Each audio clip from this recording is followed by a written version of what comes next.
الحمد لله وحده والصلاة والسلام على من لا نبي بعده أما بعد فأعوذ بالله من الشيطان الرجيم بسم الله الرحمن الرحيم إن الصلاة كانت على المؤمنين كتابا موقوتا صدق الله مولانا العلي العظيم۔ محترم بزرگوں، دوستوں اور عزیز ساتھیوں، آج کی ہماری یہ مجلس نماز کی فضیلت کے عنوان پر 14ویں مجلس ہے۔ گزشتہ 13 مجالس میں نماز کی فضیلت قرآن کریم کی آیات اور احادیث مبارکہ کے ذریعے سے آپ کے سامنے بیان کی گئی، پیش کی گئی۔ آج اس مجلس میں نماز کی فضیلت حضور پاک صلی اللہ علیہ وسلم کی حدیث کے ذریعے سے بیان کی جائے گی۔ چنانچہ ایک حدیث ہے، عن انس رضی اللہ عنہ قال قال النبی صلی اللہ علیہ وسلم حبب الی من الدنیا ثلاث الطیب والنساء وقرۃ عینی فی الصلاۃ، رواہ النسائی۔ حضرت انس سے روایت ہے، فرماتے ہیں حضور پاک صلی اللہ علیہ وسلم نے فرمایا، مجھے دنیا کی 3 چیزیں پسند ہیں، خوشبو، نیک بیوی اور میری آنکھوں کی ٹھنڈک نماز میں۔ اس حدیث میں نماز کی فضیلت اس اعتبار سے ثابت ہوتی ہے کہ نماز کو اللہ کے رسول صلی اللہ علیہ وسلم نے ان چیزوں میں شامل فرمایا جو حضور کو سب سے زیادہ پسند تھی۔ تو جو چیزیں دنیا میں حضور کو پسند تھی اور جن چیزوں کے ساتھ حضور کا زیادہ تعلق تھا، ان میں ایک چیز نماز تھی۔ پھر اس حدیث کے ذیل میں ایک حدیث اور آتی ہے جس میں حضور پاک صلی اللہ علیہ وسلم کی 3 پسند کردہ چیزوں کے بعد خلفائے راشدین اپنی اپنی پسند کی 3 چیزیں بیان فرماتے ہیں۔ حدیث ہے، عن عبداللہ ابن عمرو قال كنا جلوسا عند النبی صلی اللہ علیہ وسلم۔ عبداللہ ابن عمر کہتے ہیں کہ ہم حضور پاک صلی اللہ علیہ وسلم کے ساتھ بیٹھے ہوئے تھے۔ فقال حبب الی من الدنیا ثلاث الطیب والنساء وقرۃ عینی فی الصلاۃ۔ تو اس مجلس میں حضور پاک صلی اللہ علیہ وسلم نے فرمایا کہ لوگوں، مجھے دنیا کی 3 چیزیں زیادہ پسند ہیں، ایک خوشبو، ایک پاک نیک بیوی اور تیسری نماز۔ حضور پاک صلی اللہ علیہ وسلم کے برابر میں حضرت ابو بکر صدیق رضی اللہ عنہ تشریف فرما ہے۔ فرماتے ہیں، صدقت یا رسول اللہ وحبب الی من الدنیا ثلاث۔ اللہ کے رسول، آپ نے سچ کہا، مگر مجھے بھی دنیا کی 3 چیزیں پسند ہیں۔ فرمایا، النظر الی وجہ رسول اللہ، حضور پاک صلی اللہ علیہ وسلم کے چہرے انور کا دیدار کرنا، وَأَن يَكُونَ بِنْتِي فِي بَيْتِ رسول اللہ، میری بیٹی کا حضور کے گھر میں اور حضور کے نکاح میں رہنا، وَأَن يَكُونَ إِنفَاقُ مَالِ عَلَى رسول اللہ، اور میرے مال کا حضور پر خرچ ہوتے رہنا۔ فقال عمر صدقت یا ابا بکر وحبب الی من الدنیا ثلاث۔ حضرت ابو بکر صدیق کے برابر حضرت عمر فاروق تشریف فرما ہے، کہتے ہیں ابو بکر تم نے سچ کہا، مجھے بھی دنیا کی 3 چیزیں پسند ہیں، الامر بالمعروف، ایک اچھائیوں اور بھلائیوں کا حکم کرنا، والنہی عن المنکر، دوسرا لوگوں کو برائیوں سے روکنا، والثوب الخلق، اور تیسرا پرانا کپڑا پہننا۔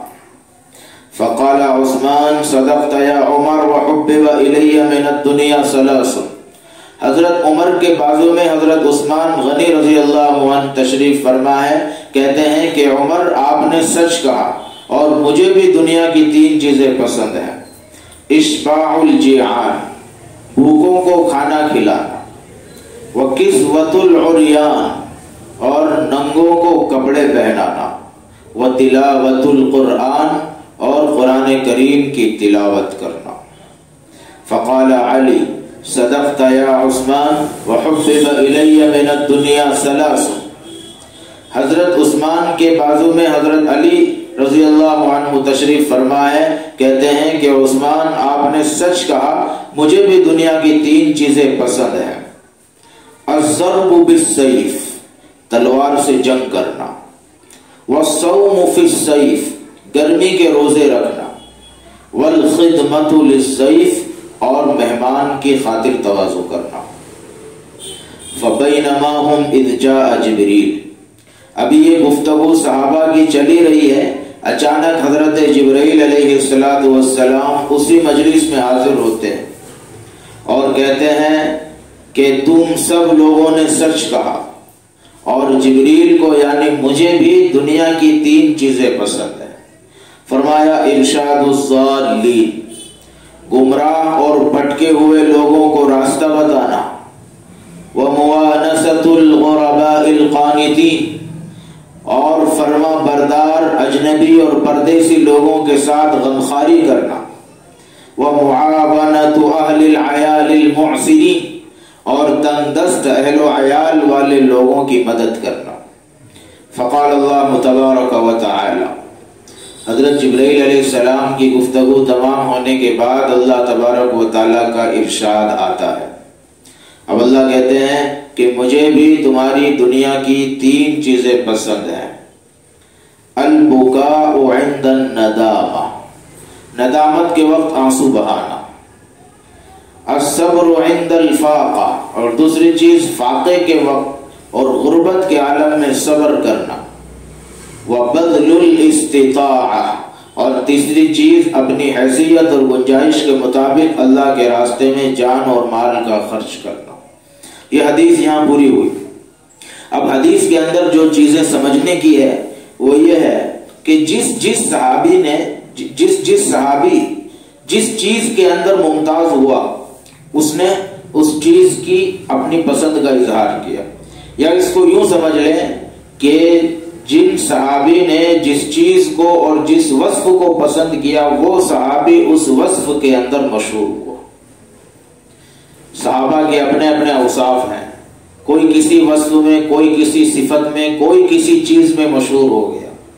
تو جس صحابی کو جو اچھی چیز پسند آئی، ان صحابی نے اس چیز کو اوڑھنا بچھونا بنایا، اس چیز کو زندگی کا جز اور حصہ بنایا، اور اس کے ساتھ اپنی ذات کو اتنا وابستہ کیا کہ وہ چیز ان کی زندگی اور ان کی تاریخ کا ایک حصہ اور باب بن گئی۔ حضور پاک صلی اللہ علیہ وسلم کو سب سے زیادہ لگاؤ اور تعلق نماز کے ساتھ تھا، اس لیے فرمایا کہ مجھے 3 چیزیں پسند ہیں اور میں تیسری چیز نماز ہے۔ صرف یہ نہیں کہا کہ مجھے نماز پسند ہے، بلکہ یہ کہا کہ میری آنکھوں کی ٹھنڈک نماز میں ہے۔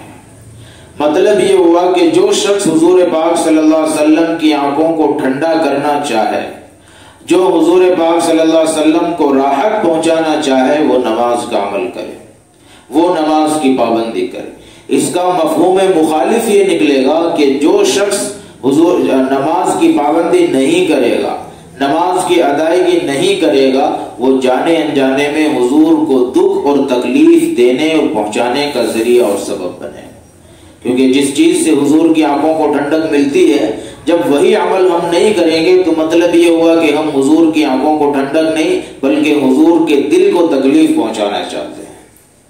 ایک عاشق اپنے معشوق کی ہر ادا کا خیال کرتا ہے، بلکہ صوفیاء کرام تو یہاں تک لکھتے ہیں کہ حقیقی عشق اور سچی محبت وہی کہلاتی ہے کہ جو عاشق کو معشوق کی ہر ادا کے اندر ڈھلنے پر مجبور کر، عاشق کو معشوق کے جیسا بنا دے، معشوق کی پسند عاشق کی پسند ہو جائے، معشوق کی ناپسند عاشق کی ناپسند بن جائے، معشوق کی رضا عاشق کی رضا بنے، معشوق کی ناراضگی عاشق کی ناراضگی بنے، ہر چیز میں اور ہر ادا میں۔ جب یہ چیزیں بننا اور پیدا ہونا شروع ہوتی ہے تب عشق میں صداقت، جان اور روح پیدا ہوتی ہے، تب جا کے لوگ اس عشق کو مانتے ہیں اور کہتے ہیں کہ یہ سچا عاشق ہے۔ ورنہ زبانی عشق کے دعوے دار دنیا میں بڑے آئے اور چلے گئے، لیکن جب اس عشق کے تقاضوں کو پورا کرنے کی نوبت آئی اور ضرورت پیش آئی، پھر سارے عاشقوں کے ان سب کے پھر وہ عشق پھیکے پڑ گئے اور کہنے لگے کہ عشق کے دریا کو پار کرنا آسان کام نہیں ہے۔ تو صوفیاء کرام کے اس مقولے کو اس چیز پہ چسپا کرنا ہے کہ جب ہم حضور پاک صلی اللہ علیہ وسلم سے محبت کے دعوے دار ہیں، حضور سے عشق کے دعوے دار ہیں اور عاشق رسول ہونے کے دعوے دار ہیں، تو پھر ہمیں حضور پاک صلی اللہ علیہ وسلم کی ہر پسند چیز کو اپنی پسند بنانی پڑے گی، حضور کی ہر ناپسندیدہ چیز سے نفرت کرنی پڑے گی، حضور کی زندگی کو اپنی زندگی بنانا پڑے گا اور اپنی زندگی کو حضور کی زندگی کے سانچے میں ڈالنا پڑے گا۔ تو جب حضور کی زندگی اور حضور کی تاریخ میں غور کرتے ہیں تو سب سے نمایاں اور سب سے بڑی چیز جو ملتی ہے وہ ہے نماز۔ اسی لیے 3 چیزوں میں ایک خوشبو کو پسند کیا، خوشبو حضور کو بڑی پسند تھی اور خوشبو حضور لگاتے بھی تھے، لوگوں سے لگواتے بھی تھے۔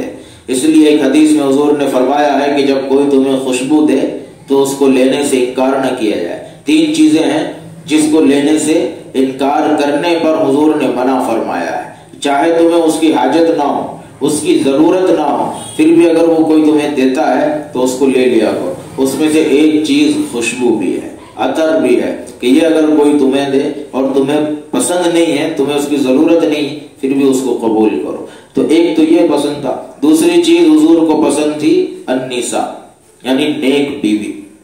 حضور پاک صلی اللہ علیہ وسلم کی 11 ازواج تھی، 11 کی 11 نیک تھی، ساری کی ساری حضور کی فرما بردار تھی۔ تو حضور پاک صلی اللہ علیہ وسلم نے فرمایا کہ مجھے نیک بیوی پسند ہے اور جس شخص کے پاس نیک بیوی ہو وہ بڑا خوش قسمت ہے۔ ایک اللہ والے فرماتے ہیں کہ دنیا کے اندر جس شخص کو 3 چیزیں مل گئی وہ شخص دنیاوی اعتبار سے کامیاب ہے۔ جس شخص کو دنیا میں 3 چیزیں مل گئی وہ شخص دنیاوی اعتبار سے کامیاب ہے۔ پہلی چیز ہے کشادہ مکان، دوسری چیز ہے فرما بردار بیوی، اور تیسری چیز ہے اس کی روزی اس کے وطن میں ہو۔ یہ بزرگوں کا زندگی کا تجربوں کا نچوڑ اور خلاصہ ہے جو انہوں نے اپنی کتابوں میں اور اپنے بیانوں میں لکھا اور بولا ہے، اور یہ کہہ دیا ہے جس کو یہ 3 چیز مل گئی اس کو کشادہ مکان مل گیا، اس کی بات ماننے والی بیوی مل گئی اور گھر کے پاس میں روزی مل گئی، وہ دنیا کا کامیاب آدمی ہے۔ آخرت سے اس کا تعلق نہیں ہے، لیکن دنیاوی اعتبار سے وہ کامیاب سمجھا گیا جو ان 3 چیزوں سے مالا مال ہو گیا۔ اس لیے دوسری چیز حضور نے پسند فرمائی نیک اور فرما بردار اور اطاعت کرنے والی بیوی، اور تیسری چیز حضور نے ارشاد فرمائی ہے قرۃ عینی فی الصلاۃ، میری آنکھوں کی ٹھنڈک نماز میں ہے۔ تو جو بندہ نماز کی پابندی کرے گا، نمازوں کا اہتمام کرے گا، وہ حضور کی آنکھوں کی ٹھنڈک اور راحت کا ذریعہ بنے گا۔ جو نمازوں میں غفلت کرے گا، سستی کرے گا، آگے پیچھے کرے گا، وہ حضور کے دکھ اور تکلیف کا ذریعہ اور سبب بنے گا۔ حالانکہ آدمی اپنے ہی فائدے کے لیے نماز پڑھتا ہے اور اپنے ہی نقصان کے لیے نماز چھوڑتا ہے۔ اگر کوئی شخص نماز چھوڑ کے حضور پاک صلی اللہ علیہ وسلم کو تکلیف پہنچانا چاہے تو ذاتی طور پہ حضور پاک صلی اللہ علیہ وسلم کو تکلیف نہیں پہنچا پائے گا، یعنی اس کا ضرر، اس کا نقصان اسی کو ہوگا، اور قیامت میں اور آخرت میں اس کو اس بارے میں پوچھا بھی جائے۔ حدیث میں تو یہاں تک آتا ہے، آگے چل کے وہ حدیث بھی آئے گی کہ آخرت کے میدان میں حضور پاک صلی اللہ علیہ وسلم اپنی امت کو وضو کے اعضاء سے پہچانیں گے۔ وضو میں جو اعضاء دھلے جاتے ہیں، جس میں پیشانی کے بالوں سے ٹھوڑی کے نیچے تک ایک کان کی لو سے دوسرے کان کی لو تک چہرہ دھلتا ہے، کوہنیوں سمیت دونوں ہاتھ دھلتے ہیں، ٹخنوں سمیت دونوں پیر دھلتے ہیں، سر کا مسح ہوتا ہے، یہ سارے اعضاء جو ہوں گے وہ قیامت کے دن 14ویں رات کے چاند کی طرح چمکیں گے۔ یہ اس امت کی خاصیت ہوگی، اور حضور پاک صلی اللہ علیہ وسلم یہ نشانی دیکھ کے بولتے چلے جائیں گے یہ میرا امتی، یہ میرا امتی، یہ میرا، کیونکہ وہاں تو حضرت آدم سے لے کے قیامت تک آنے والا آخری شخص موجود ہوگا۔ اب کون کس کا امتی ہے اس کی پہچان کیسے ہوگی؟ تو حضور فرماتے ہیں میری امت کی یہ پہچان ہوگی کہ ان کے وضو کے اعضاء 14ویں رات کی چاند کی طرح چمکدار ہوں گے، اور اسی چمک اور اسی آب و تاب اور اسی روشنی کو دیکھ کے میں یہ کہوں گا یہ میری امت کا فرد ہے، لہذا اس کو اس صف میں کھڑا کیا جائے۔ یہ کب ہوگا؟ جب ہم نماز کے لیے وضو کریں گے، تبھی تو اعضاء چمکیں گے، اور جب وضو کریں گے جب نماز کا ارادہ ہوگا۔ لہذا جو بندہ نماز نہیں پڑھتا تو وہ وضو بھی نہیں کرتا، اور جو وضو نہیں کرے گا تو پھر اس کے اعضاء کیسے چمکیں گے؟ پھر قیامت میں وہ وضو والی روشنی کہاں سے لائے گا؟ وہ کس چیز سے ثابت کرے گا کہ میں آپ کا ہی امت ہوں، میں آپ کی امت ہی میں پیدا ہوا ہوں؟ پھر وہاں اس کے پاس کوئی پروف اور کوئی ثبوت نہیں ہوگا اپنے آپ کو امت محمدیہ میں پیدا ہونے والا ثابت کرنے کے لیے۔ اسی لیے ہر شخص کی یہ ذمہ داری ہے کہ وہ نماز کی پابندی کرے، نماز کے ساتھ وضو کی پابندی کرے، تاکہ قیامت کے دن حضور پاک صلی اللہ علیہ وسلم بہت دور سے اس کا چہرہ دیکھ کے پہچان لے اور اس کی سفارش بھی کرے۔ آگے اور بھی بہت ساری باتیں ہیں جو صحابہ نے، خلفائے راشدین نے کہی ہے، انشاءاللہ اگلی مجلس کے اندر ان چیزوں پر تفصیلی کلام ہوگا۔ وقت زیادہ ہو گیا، اس لیے آج کی مجلس میں صرف حضور پاک صلی اللہ علیہ وسلم کی 3 پسند فرمائی چیزوں پر گفتگو ہوئی ہے۔ اللہ تبارک و تعالی ہم سب کو کہنے سننے سے زیادہ عمل کی توفیق عطا فرمائے۔ وما علینا الا البلاغ۔